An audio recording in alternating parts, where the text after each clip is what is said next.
Anda menyaksikan Right Angle CNN Indonesia. Pemirsa, setelah PON ke-20 Papua 2021, Provinsi Papua masih akan menggelar Pekan Paralimpik Nasional atau Peparnas ke-16. Pesta olahraga multicabang terbesar nasional bagi atlet penyandang disabilitas itu akan berlangsung pada 2 hingga 15 November 2021. Dan untuk mengetahui sudah sejauh mana persiapan Peparnas ke-16 ini, langsung saja kita berbincang dengan Menteri Pemuda dan Olahraga Republik Indonesia, Bapak Zainuddin Amali yang telah hadir melalui sambungan Zoom. Selamat sore, Pak Menteri. Selamat sore. Salam sehat selalu, Pak. Ya. Baik, Pak, bagaimana? Sehat dan bugar.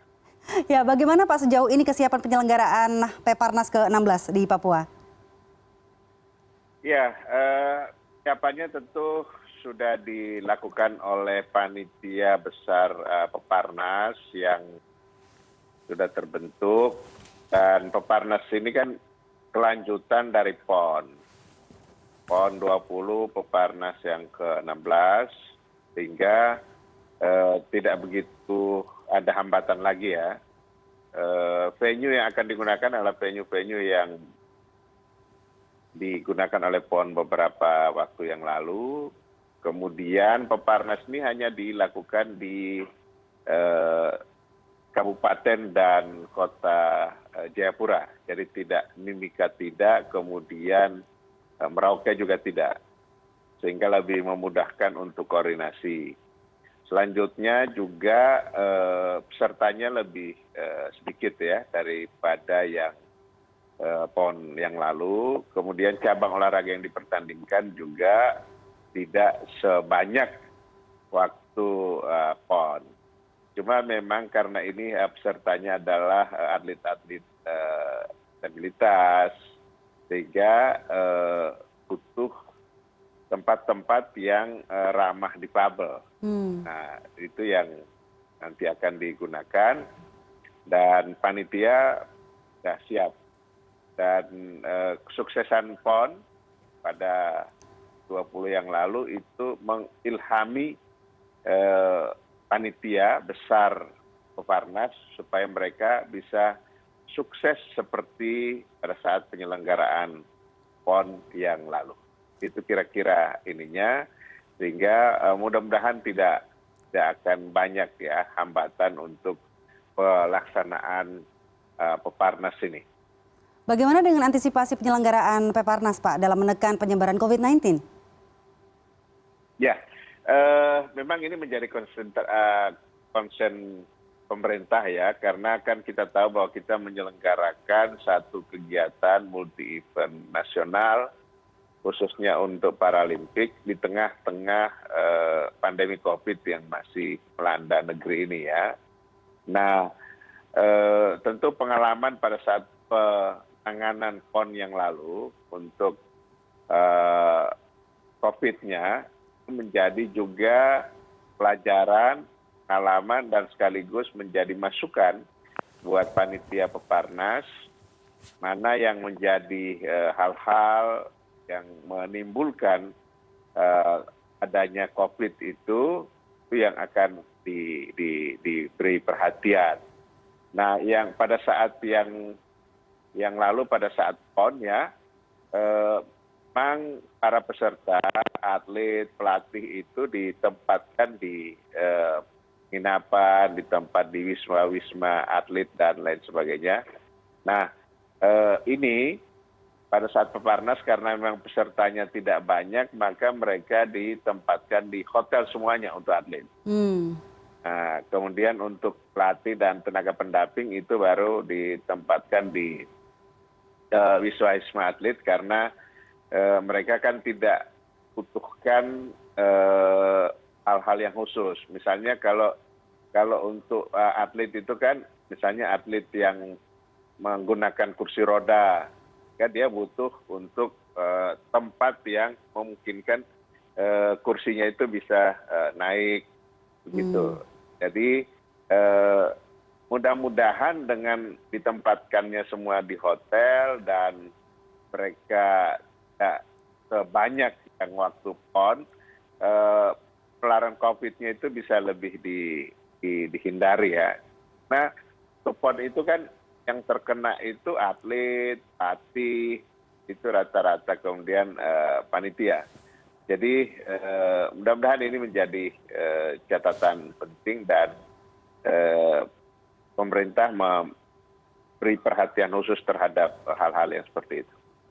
Kalau upaya pengamanannya bagaimana, Pak? Ya, upaya pengamanan tetap masih sama dengan yang lalu ya.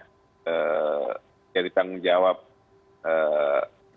TNI, Polri, dan juga Badan Intelijen. Jadi semua disiapkan dan dibuat nyaman.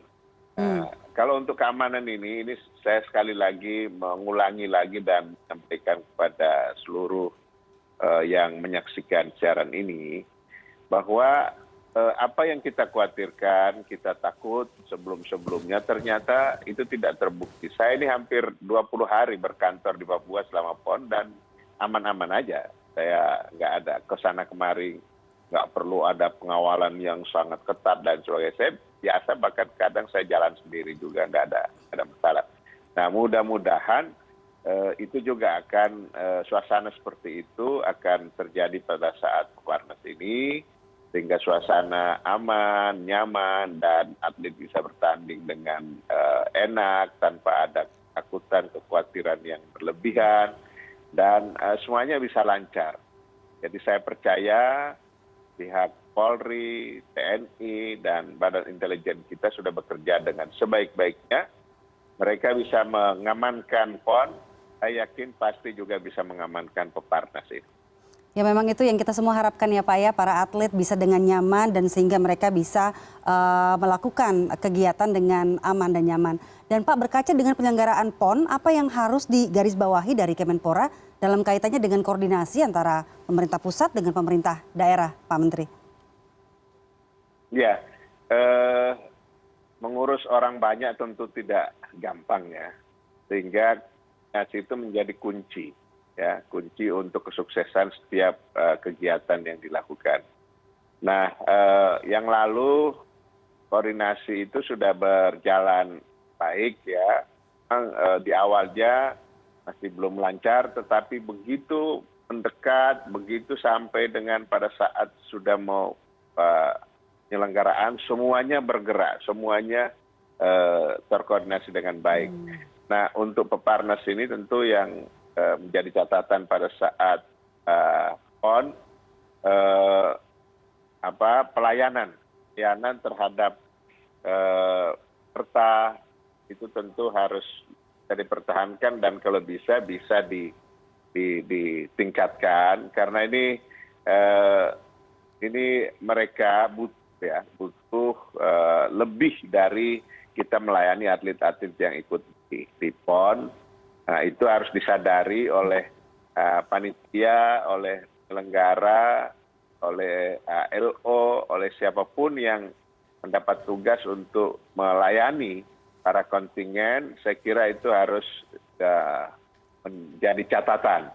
Sebab kalau layanannya juga asal-asalan dan sebagainya, itu bisa menghambat mereka. Karena mereka ini kan butuh juga bantuan ya, butuh bantuan untuk supaya dia bisa melakukan tugasnya sebagai atlet itu, dan tidak cukup hanya dibebankan kepada pelatihnya saja atau tenaga pendampingnya saja. Kira panitia, LO dan semuanya yang ada di sana, di Papua sana, itu harus menjamin bahwa semua kontingen yang datang ke Papua itu merasa hospitality-nya enak buat mereka, sehingga konsentrasinya cukup untuk bertanding. Dia tidak perlu memikirkan hal-hal yang di luar konsentrasi untuk pertandingan. Ya, satu lagi Pak, pertanyaan terakhir Pak. Harapan dari Menpora untuk seluruh atlet yang berlaga dalam event Peparnas ke-16 ini? Ya, kepada seluruh atlet tentu saya harapkan untuk bersemangat, untuk melakukan pertandingan-pertandingan. Kita sudah buktikan di PON ini ada 9 rekor yang terpecahkan, baik itu rekor PON maupun rekor nasional. Nah, saya berharap ada juga pemecahan rekor di Peparnas ini, dan mereka tentu harapannya bisa lebih meningkat lagi. Sudah bertanding di Peparnas, tentu harapannya bisa untuk tingkat regional, tingkat Asia, bahkan tingkat dunia. Sehingga pada semua atlet, manfaatkan kesempatan ini karena Anda dipantau oleh banyak orang untuk bisa ditingkatkan ke level-level yang lebih. Dan Anda harus niatkan satu saat jadi atlet Paralimpiade yang akan datang. Itu harapan saya. Tetap semangat dan jaga protokol kesehatan karena kita masih bertanding di tengah-tengah pandemi COVID-19. Ya, semoga penyelenggaraan Peparnas ke-16 ini berjalan lancar ya Pak. Demikian pemirsa perbincangan kita dengan Menteri Pemuda dan Olahraga Republik Indonesia, Bapak Zainuddin Amali. Terima kasih banyak Pak telah bergabung bersama kami tentang persiapan Pekan Paralimpik Nasional atau Peparnas ke-16 di Provinsi Papua. Meski masih di tengah suasana pandemi COVID-19, tentu kita berharap event akbar ini bisa terlaksana dengan baik dan menjadi ajang pembuktian bagi para atlet penyandang disabilitas untuk meraih prestasi. Saya Dian Mirza. Terima kasih dan sampai jumpa.